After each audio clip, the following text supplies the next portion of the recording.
everyone, Liz Morris here from the Nail Hub, and I wanted to share today an experience I had yesterday. Yesterday I tried out something that is trending on TikTok. They are head spas, if you guys have ever heard of these. Basically, it's a hair washing spa experience where they brush your hair, they wash your hair, and then you can also optionally get it styled afterwards. It was a really, really fun experience, very relaxing. I mean, you're literally sitting there for 45, 50 minutes just having someone play with your hair and brush your hair and wash your hair. And it was an interesting experience too, because as a professional in the beauty industry, I always come into an experience with thoughts about how I would approach this differently, or ways I can come up with advice for all of you based on the experiences that I have. So I have some notes here.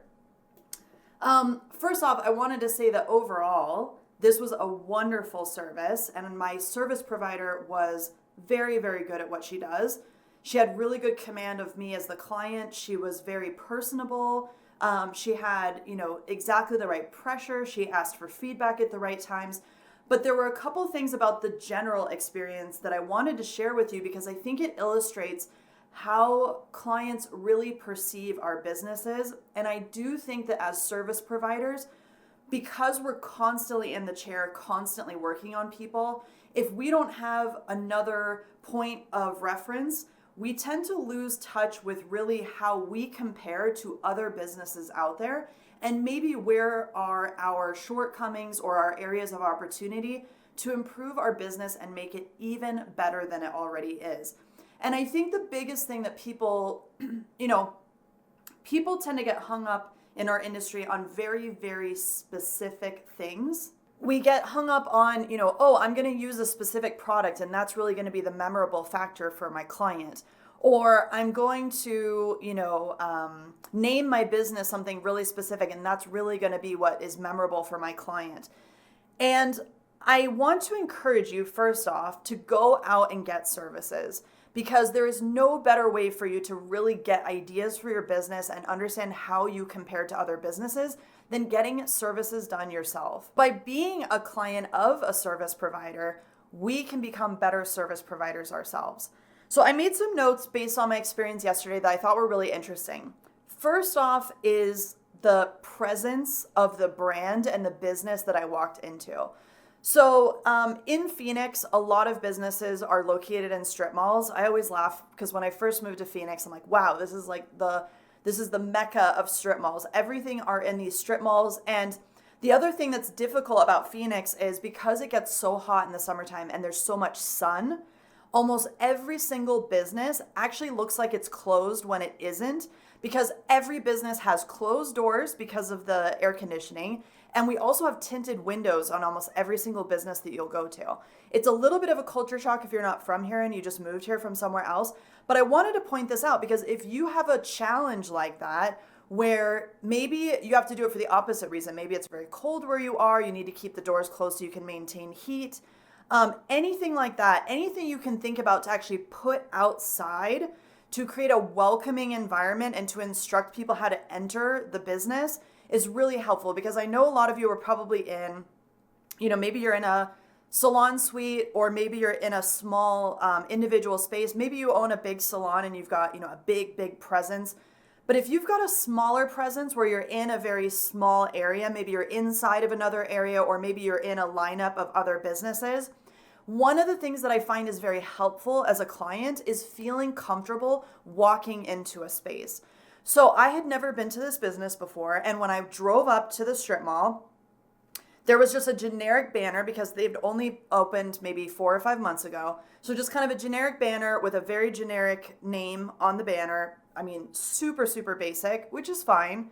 But there was no signage on the door, nothing on the glass, nothing to show me that this is in fact the right door I'm supposed to be going into. And this strip mall had doors right next to one another, like literally one door on the left was a door to go into a different business, and then the other door right next to it was the door to go into the one I was visiting. So if you have a situation like that where there's multiple doors, or someone's going to have to try and navigate and figure out where you are, I highly recommend that you include some of that information in the appointment confirmations, or in the emails that you send, or the text messages that your booking system sends. If you have any way to automate giving people kind of a heads up about, hey, when you get there, you're going to see X, Y, and Z, enter, right? Or get one of those little signs that you can, decorate and you can put right out front of your business to make your business stand out. Look into getting window decals if you've got window space on the front. Something that really shows, hey, this is the door, this is where you go in. Because I find that as a client, it does feel a little awkward when you're like trying to figure it out and you're opening the wrong doors and you're like, oh, sorry, like I'm looking for, something else. It starts to kind of make you feel nervous before you even start your service. And then when I walk in to be your client, I already have nervous energy. I'm already uncomfortable, which can then kind of take the energy level of the appointment in a really weird direction. So that definitely happened to me yesterday. I was like, how do I get into this place? It was a little dark. It was a little kind of uninviting. And then when I did open the door, unfortunately, the entry of this business, and again, I'm giving them leeway because they just opened. And I know that when you just open, you're just scrambling to try and get stuff put into place. But I will tell you that the lobby or the foyer of this business had zero personality, zero decoration. I felt like I was walking into almost like, I don't want to be dramatic, but it was so dry. It was so dry when I walked in. There were like 2 basic chairs, a table. It was totally not memorable. The person who greeted me was sitting back in the chair. I could barely see their forehead across the desk, so I wasn't greeted by a smiling face. And it was just painted a deep shade of red. No kind of plants or lighting or signage or welcome or anything. It was just kind of like, hey, you're here, cool. Now, again, I understand that it's taken for granted how important this experience is, but I will say that first impressions are very important. And obviously, I'm going to be more critical because I know what is possible in a beauty service setting.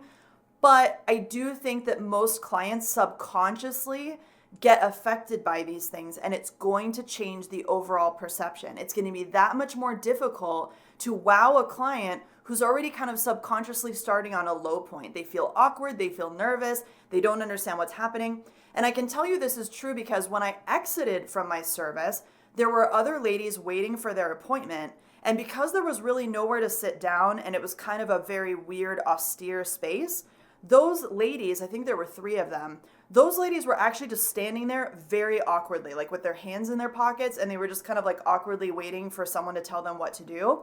If you see that kind of behavior in your business where people seem to be stiff and they don't really know what they're supposed to be doing, to me, that's a red flag that you need to address immediately. People should feel very confident walking into your space, and it should be a warm, welcoming environment that immediately wakes them up to the ambiance that is you and your personality and what you're going to do for them, and that memorability, that takeaway that they're going to have, which is, oh my gosh, the place was gorgeous. They had orchids in the entryway, or they had, it smelled amazing, or the person greeted me with a smile. And I know not all of you are going to be able to maybe financially afford, orchids or something. But even if you get a fake plant, even if you get something that's just cute and basic, I mean, go to Hobby Lobby, go to Michael's, get creative, add your personality and that touch to when people come in. If it's scent, if it's sound, if it's, color, if it's greenery, whatever it is, whatever you're into, whatever your personality really loves, bring it into your space because it's going to be memorable and it's going to create that connection right from the get-go, even if it's subconscious.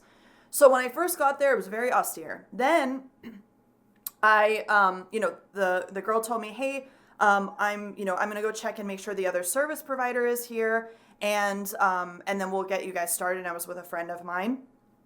The 2 service providers come out. They're like, okay, we're ready for you. And it was a little bit awkward because neither one of them introduced themselves to me. So I was like, well, that's weird. I don't even know what your first name is. And, I actually ended up asking her, I was like, oh, I didn't catch your name. And then she finally was like, oh, my name is blank.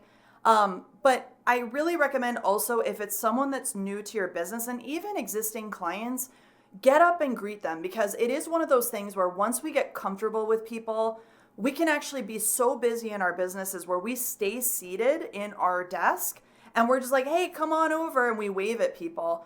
But you start to degrade that specialness And so not only for a new client who needs to feel special walking into your business, but also existing clients, don't forget to make the greeting important. The greeting is very, very important. Human beings love physical touch. We love smiles on faces. We love hugs. We love, and again, not every client loves hugs, but I will say that, shaking someone's hand and introducing yourself with eye contact and a smiling face, or for an existing client, getting up and greeting them just as if you were a gentleman at a table and a lady enters the room, get up and greet them and show them to where they're going to be sitting. So I did find that the lack of introduction also made it a little extra awkward because I want to get to know who my service provider is. And if I'm getting something like a massage that is more intimate, I do want to know who this person is. I want to be on a first name basis when someone's going to be physically touching me. Okay. So that was something that I thought was really, really important. Third on that just introductory stage of this was sell what you're selling. Okay. So if you are selling blowouts, if you're a hairstylist, make sure your hair is done. And I know this is so hard because as service providers, we just get spread so thin and we're so tired and we give all of our best to our clients. But I have to say, if I am going to get my hair cut or styled by someone, I want to see that their hair is cut and styled, okay? And it could be anything, but I want to see that someone actually made an effort to sell what they are selling me on. Same thing goes for aesthetics.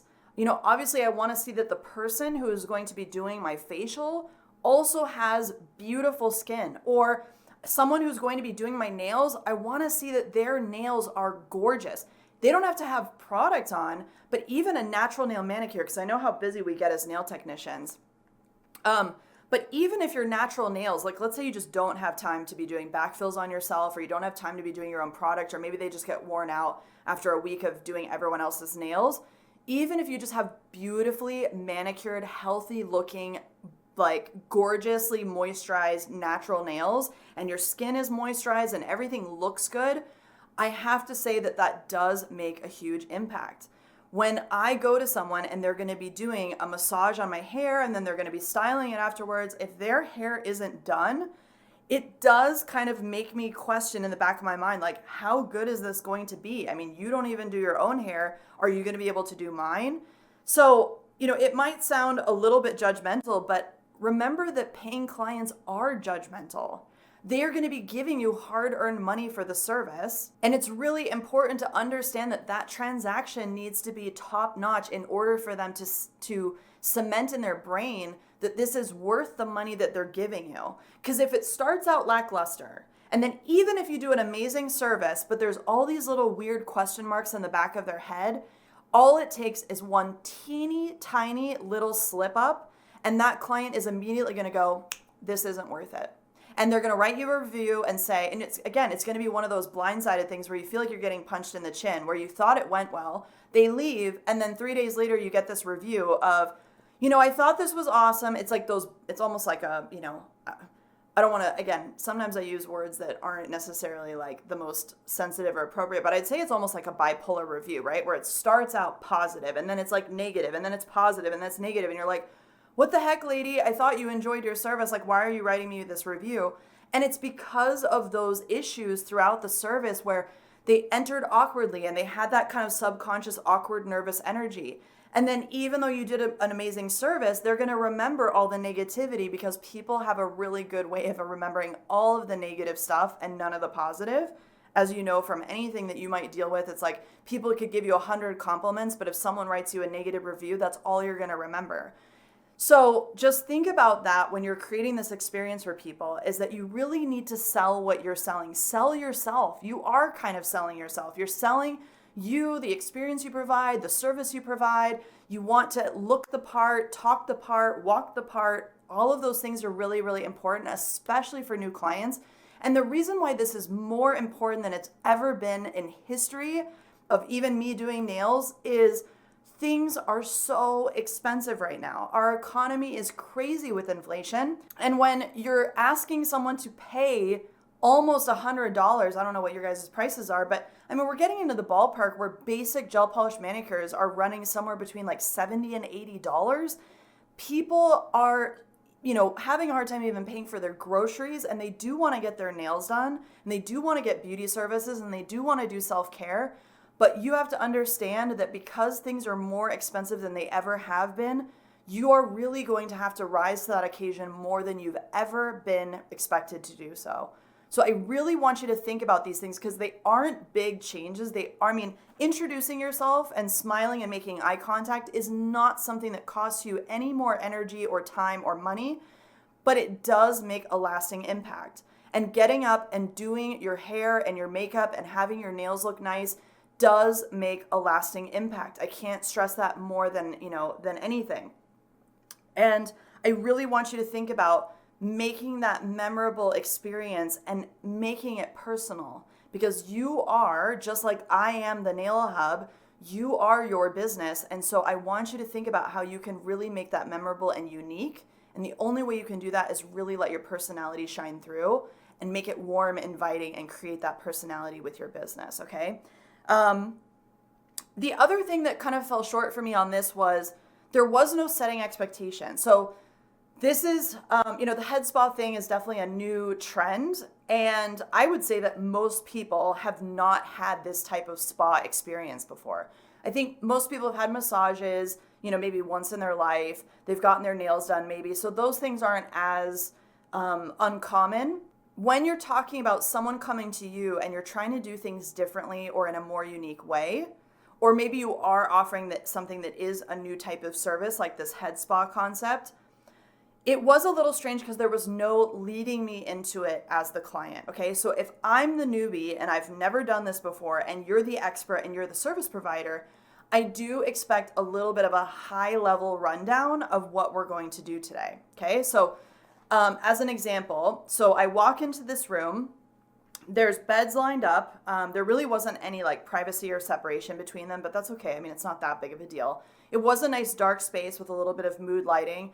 There was a pillow on the bed and a blanket, and they were just kind of nicely folded on the end of the bed.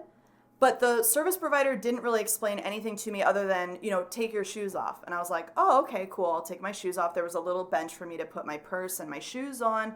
I was thinking like, do you want me to remove my jewelry? I didn't have any big jewelry on that day, but I thought about it. I was like, you should probably preface this with, hey, either don't come to your appointment with big jewelry on, or please remove all your jewelry because we're going to be washing your head and your hair and all of this stuff.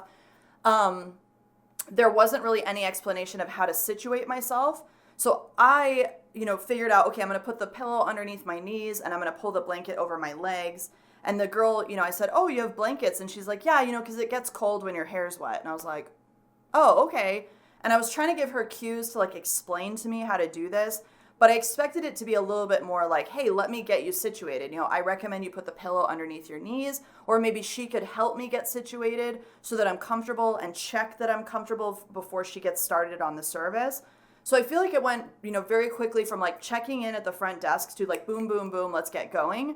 And there wasn't a lot of hand holding. And you can see how this theme of, introducing yourself and explaining things and, making eye contact and smiling and creating that personal touch and that ambiance and all of these kind of hand holding things as you you kind of guide the client through the appointment.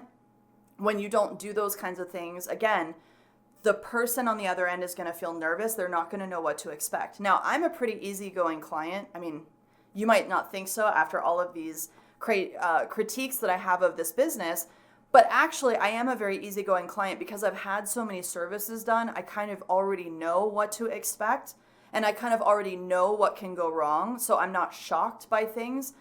And it was something where it was just nice. I sat back, I relaxed, I enjoyed it, but I can see, and I also saw this on the reviews that this business has received, how people are not getting that clarity on what they're supposed to be doing, and they don't understand how to communicate when things don't feel good.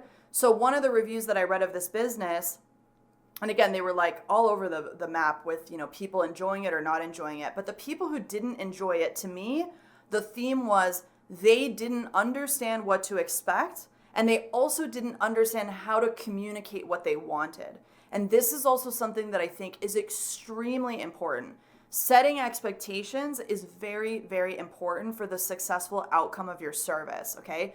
So setting expectations means just giving someone a 30,000 foot view rundown of what you're going to be doing. So you could say, hey, we're going to start with this, then we're going to go into this, then we're going to go into this, and then we'll finish with this. Very, very basic. So like as a nail appointment, you could say, okay, so I'm going to start with a few questions, especially if you're a new client. I'm going to start with a few questions about what you're looking for, what you've been disappointed with in the past with your nails, what your pain points are, what are you trying to solve. I'm then going to remove anything that you have on your nails or prep your nails. I'm going to go into the prep removal phase.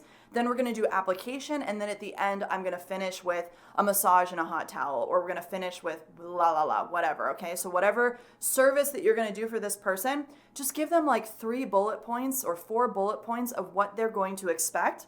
And then at the end of that, I want you to say, and throughout the appointment, what will help me give you the best experience is X. Okay, so in this particular experience, I would have probably said, okay, so we're gonna start with a scalp treatment, then we're gonna go into brushing, then we're gonna wash, and then we're gonna do a massage, and I'm gonna end with a facial massage. Okay, and then I would have been like, oh, cool, okay, great. And then I would have been able to just relax as she transitioned through the different steps. And when I hear her grabbing other tools, or I hear her doing different things with the equipment that she has, I would have been like, oh, we're moving into the next phase of the service. And I would have just been able to completely relax. Then I would have really appreciated her to tell me, and if you want more pressure or less pressure, please tell me. And I do recommend you do those check-ins at least 3 or 4 times throughout the service.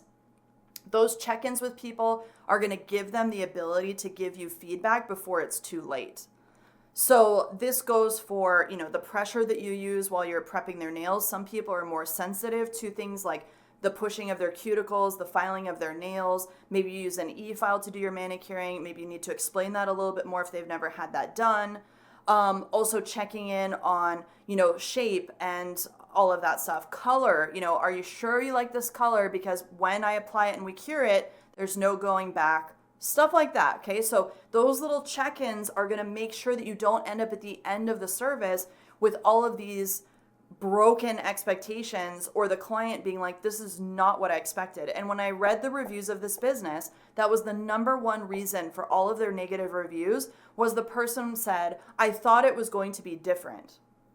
Well, if that's the case, then the business clearly is not explaining what you are going to be receiving. And one lady even said, I left with my head hurting because the pressure was so strong, but I felt weird saying something, so I just let it happen. And so you have to really take into consideration that the client, it doesn't really know what to do. They don't know how to be polite. And a lot of people feel awkward having those kind of confrontational responses to things where they're like, more pressure, please, less pressure, please. I mean, I see this all the time when people order food. They're like, oh, this is too spicy, but like, I'm just going to eat it anyway because I don't want to complain. And there is that element of people not wanting to complain, but then they're going to complain as keyboard warriors writing you reviews because they don't have to face you one-on-one. And then they're never going to come back, but they're going to leave that lasting review on your business that you now have to explain and deal with. Okay. So again, my episode about controlling the appointment on my podcast, this is something that is so, so important to making sure that people enter and their expectations are already met, which some of that can happen even before they get to your business through those automated text messages or emails or information on your website or anything, even on the phone, here's what to expect. Here's what blah, blah, blah. Do it with the introduction, do the 30,000 foot view rundown of what they're going to be doing today and what you're going to be doing today. Explain to them how they can communicate with you about, I like this or I don't like this. And then this is going to really allow you to have complete control over the outcome of this entire service. Okay. The other things that I wanted to talk about was go get services. This is so, so, so important. Like I said in the beginning of this, you as a service provider are going to get siloed eventually, because if all you're doing is sitting in your chair and you're doing your own thing the way you want to do it, ultimately you're going to lose touch with what else is around you and what these clients are experiencing in other businesses. Okay. I highly recommend that you go and you try and get at least one beauty service.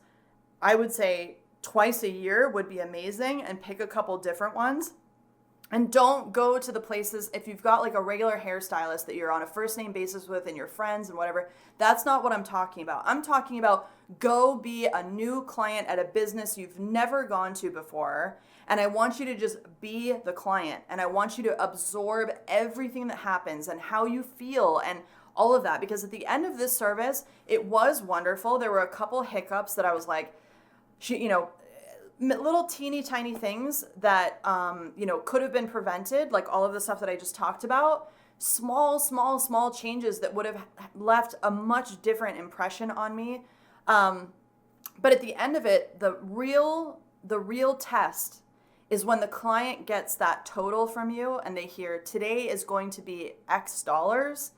That is when all of that stuff culminates and sinks in. Okay. So just to give you an example, yesterday, in order for me to get a head massage with a facial massage and my hair blown out was $150, and that was before gratuity. So $150 for probably an hour of services, maybe an hour and 15 minutes, is a lot of money. Now, was it worth it for me? Yes, I had a great experience. I loved it, but $150 for that experience, would I go again? I can't tell you that I would. It was great, but it wasn't so great that I was like, man, I want to go here once a quarter and I want to do this for my self-care and my relaxation. I was kind of left with that, ooh, that was kind of expensive. And the first thing when we went to lunch, because my friend actually left because I was getting my hair dried, and we met up at the restaurant and we had lunch after this experience, the first words out of her mouth was, wow, that was amazing, but didn't you think it was a little pricey? And that is exactly the recipe for people leaving those lackluster reviews where they're like, I thought it was going to be this, but it ended up being that, and it was so expensive and all of this stuff. And you as the service provider, you're like, are you kidding me? It's not that expensive. Do you know how many things I have to pay for? Do you know how much time it takes to do all these things? And that's where that disconnect happens, because you're not providing those little teeny tiny things that really make it worth that $150 for someone to come to you, and not only come to you once, but come to you regularly. So I hope this information has been helpful to you to illustrate how important it is to have those little teeny tiny touches on the experience that create that ambiance and that connection and that personality and that memorability and all of those things. I think it's so important as service providers to not get stuck in this rut of we just do what we do and we don't change it up. And this happens a lot when we do have regular clients. And I can't stress enough, even regular clients need you to stay at this level all the time. Yes, they're going to care about you more. Yes, they're going to get to know you more. Yes, they're going to give you more of a hall pass when things don't go according to plan. But at the end of the day, if you're just sitting in your chair like this with your arms crossed and like waving people over and, not giving them that experience time and again, eventually those people are going to get a little bit burnt out. And when you need to go and raise your prices because of the craziness that's happening in the economy and your stuff is more expensive and you need to up the ante for your business, those people are going to have a hard time coming with you because they're not going to feel like you're still providing the same value that you were at the beginning, okay? And especially for new clients, those are the ones that are usually more likely to leave you a fickle, negative review that's really hard to address. Is those people need you to be just more memorable and to create those little connections that are going to make it worth the money that they're paying you. And I want to leave you with one last piece of advice, which I saw on this particular business as well. And again, it's hard to give this much judgment to a business that I ultimately really enjoyed. I really enjoyed the service, but I didn't enjoy the business. I didn't enjoy the actual place I was in. I didn't think it was cool or pretty or welcoming or any of that stuff. The actual service itself was great, but it's going to take more than that to make me want to spend $150 on a regular basis. And the last piece that I thought was really interesting was I could see that the owner in the beginning of opening was trying to respond to reviews, but only responded to positive ones with a thank you for leaving a positive review, but never responded to the negative ones, or at least the ones that I dug through. And I really encourage you to respond to every single review on your business, okay? Come at it from a diplomatic, professional perspective. Be fact-based, not emotional. Even if you need to take, a couple days to calm down from a negative review, take a couple days, organize your thoughts, and you need to respond to every single review. And if you need to apologize as the business owner for not providing that experience, then say so. Because what happens is other people read that and they go, this person actually cares. This person is actually invested in the outcome of their business. They care about their clients. This particular situation didn't work out for this particular client, but at the end of the day, the owner actually gives a damn. And that is really, really important for people to see. And that is another touch point that you can create. Even if you have negative experiences with clients, make sure you leave your touch on that. Make sure you have your voice heard, because that is also going to be something that influences someone else's decision. Thank you for tuning in, and I'll see you guys next time. Bye.